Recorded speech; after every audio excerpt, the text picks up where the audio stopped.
Welcome to Tech Solution. Virgin Media Router Login. Open your computer or laptop.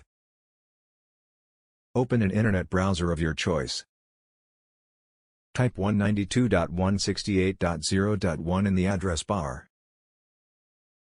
A login screen displays. Enter the settings password printed on the back of the hub and click Next.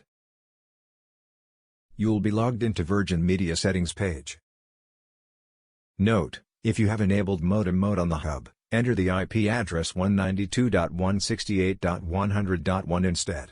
The steps will be applicable for Hub 3, 4, and Super Hub 1, 2 or 2 acres.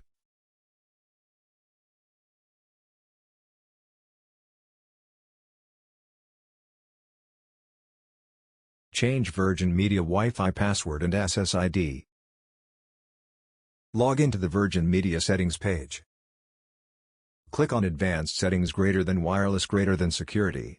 You can configure both 2.4 GHz and 5 GHz wireless security settings from this page.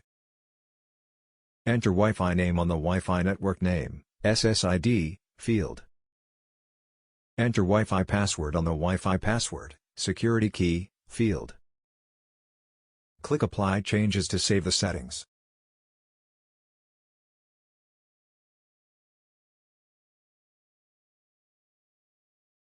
Thanks for watching.